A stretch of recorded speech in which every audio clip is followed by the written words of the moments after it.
konu lamtor Sidiki Sall ko commandant Abel Sander ƴettuno lappol fewde Kanel o morade Podor won yeeso wingo o ñaguinomo lamtor Sidiki Sall nde wallata mbe soldateɓe duusoɓe mbo wure wuro ha Kanel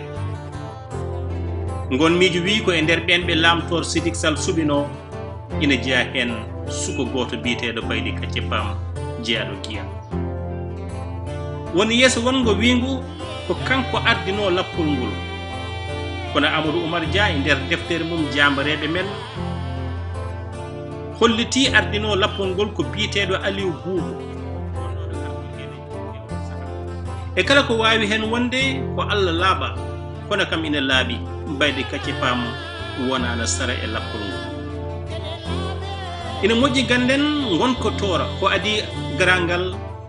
commandant Abel Jander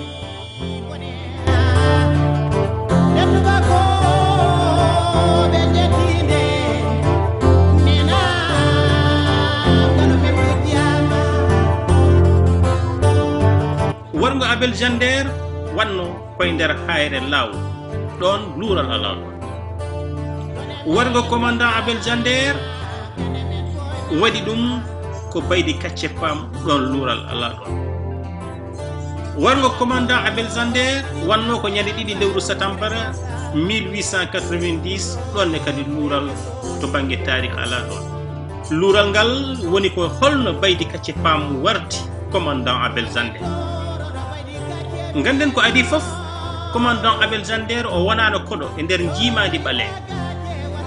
ko adi nde omo ara Podor ko tawa o waɗi nokkuji e nder leydi Sénégal nokkuji ceertuɗi ko ina wona duuɓi 12 ko Amadou Oumar Dia wi noon e nder deftere mum jamreɓe men e wiide makko on wonino commandant cercle mo Louga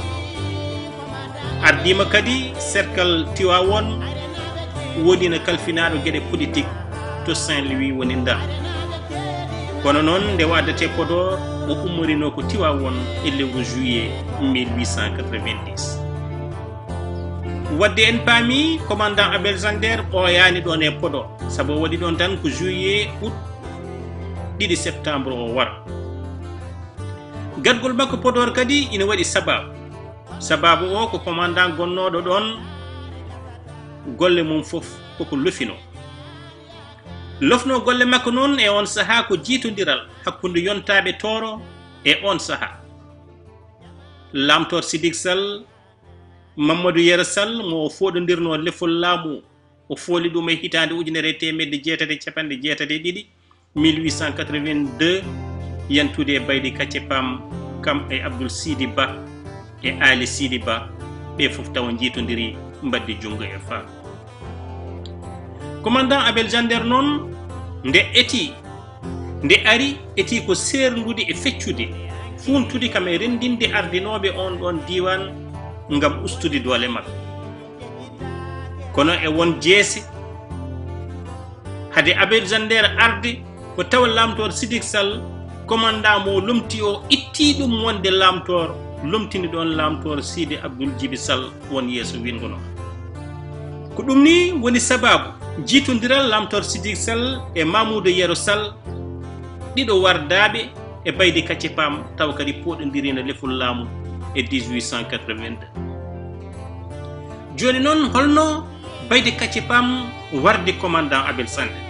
addugo fenande fotiyede ñamen kanga de fenande na fotiyede ana fotiyede na fotiyede yo fotiyede gadduɗo fenande na fotiyede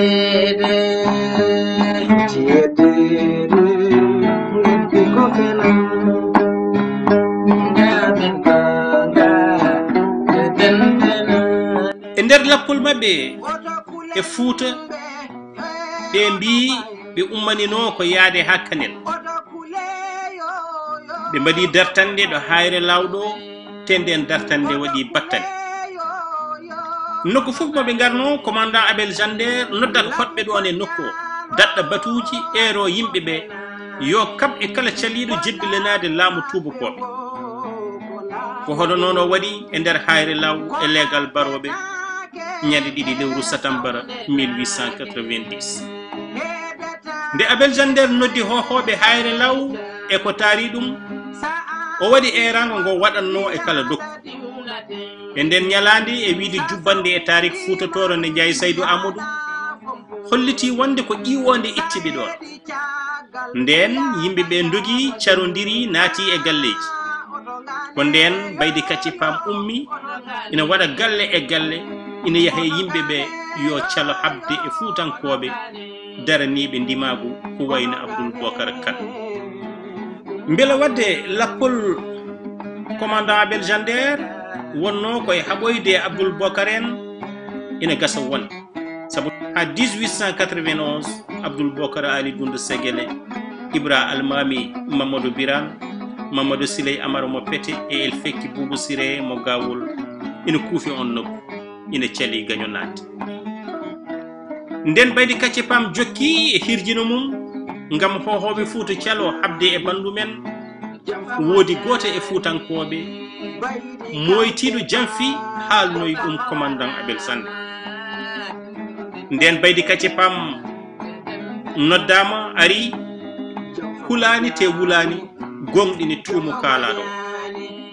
ko ɗon commandant Abel Jander hollitimo so jammo o suusi wedde maw heptu dendagal daraje woni garaduji ɗi Baydi Kacci Pam jogino o nuska ɗum o rutto o lepto ɗum e yeeso banduɓe Baydi Kacci calinoɗo gacci wi wona commandant Abel Jander haaltoyo to o felli commandant Abel Jander ina wiye ala tawnoɗo wargo ngo so wona Elimane Abou mo ganduɗa ko kañum wonno interprète woni nantinannoɗo Touba ko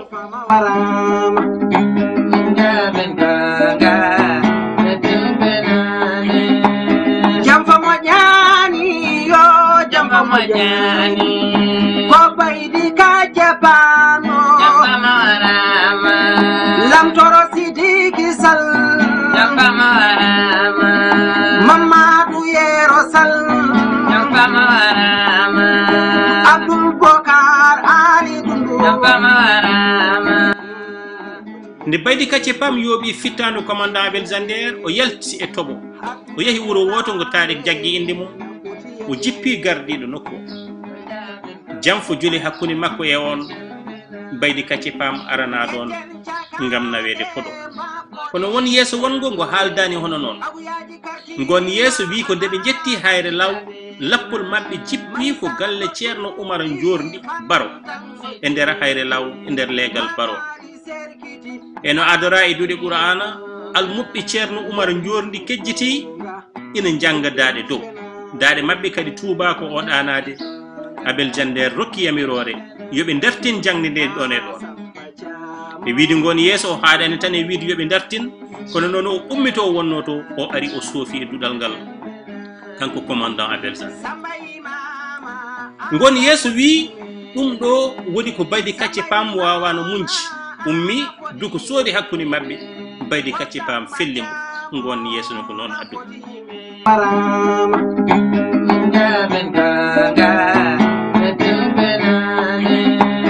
jamfa moƴani yo jamfa moƴani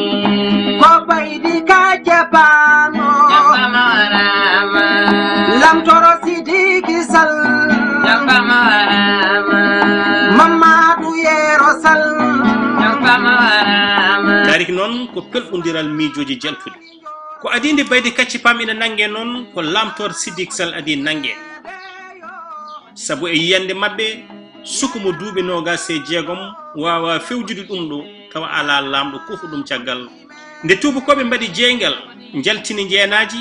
woodi jaaɗo funti Baydi Kacci Pam on nde yetti yi Baydi Kacci Pam wi ko lamtor Sidiki nane nanga sabu ma toro foof ina sikkuno ka jambara cusɗo casɗo ndeke noon ka gorko dogowo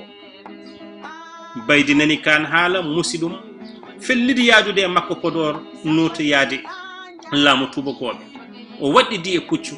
e garnoro toon o ndeke on kañum yaadiri e makko ko yidde wiidi ko kañum nangi Baydi Kacci Pam ko kañum addi ɗum te tarik gonɗini ɗum sabu caggal mum on bannoɗo ɗum ɗon woodi daraja bo heɓi e laamu tubakiri to banggue gueɗal e leppi.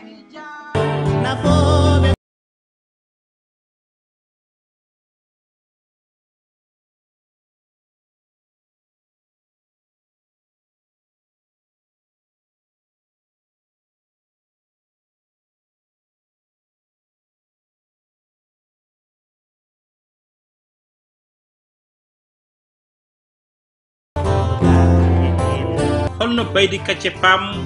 e wondiɓe mum mbarda. Wulago ango Ndar wonde commandant Abel Jander warama, tubakoɓe wonnoɓe Ndar ubtinani ɗum, nanirani ɗum jaam. C'était gouverneur Ndar yetti Podor o ñande hen ene hawriti e grangal toon Baydi Kacce Pam ina adda. Ardi noon c'était o ko biteɗo Aubry le Comte meɗnoɗo wonde commandant cercle de Podor, omo wondi e capitaine Pino. Ndeɓe kaɓara wonde ko Baydi Kacce Pam waɗi ngal ɗo badal, ɓe daari Baydi Kacce Pam e duuɓi mum e tago mum, ɓe kolliti wonde sukumo duuɓi 26 wawa kañum tan rondade o musiba tawa ala ɓagguɗo. ete ɓen ɓagguɓe ɗum poti wonde ko yimɓe hohoɓe e nder Toro. Guri kewɗe e Toro tuuma losko waɗa fewde ɓen ɓe jebbilanaki laamu tubakiri.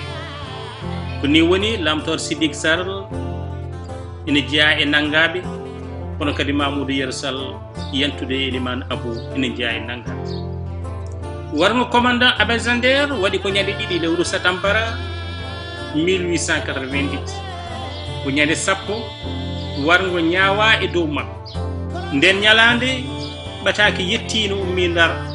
ina haala no ɓe poti warde. On ɓataki peñɗo e nder jubbande tarik Fouta Toro nde Ndiaye Saydou Amadou Totin wi hen ko hononi. Koto mbaɗeɓe yardu, koto mbaɗeɓe tak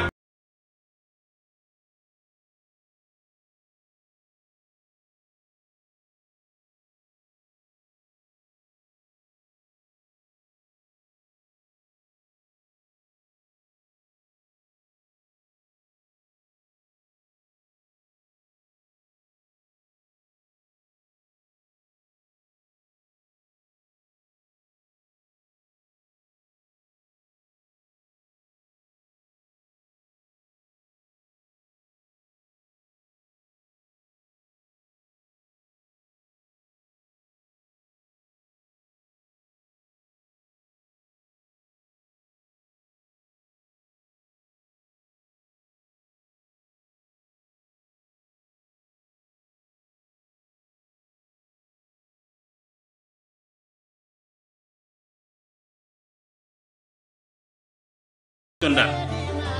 O wi e nder on ɓataki peñɗo e nder jubbande tarik Fouta Toro, jamiroje ma ciinama, lawol gongo rewnama e dow Baydi Kacce Pam lamtor Sidiki Sall e Mamoudou Sall. ñande 13 lewru Satambara Totin winditi ɓataki goɗɗo nelde Aubry le Comte, wonde guri ɗeɓe jeeyaɗe yo pawe ko poti yobde. ɗen guri ko Guédé village, ko Guiya, ko Njum. ɗeɗo guri pawama hakki 400 naggi, hakki 1000 fetel e hakki dimaɗe 20.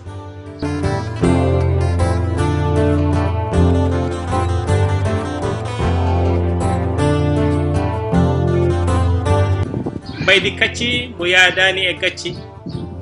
ko ni wardi commandant Abel Jander, ko ni tubakoɓe mbardimo, inde makko heddi e tarikh no gurɗo mo mayata ha abada.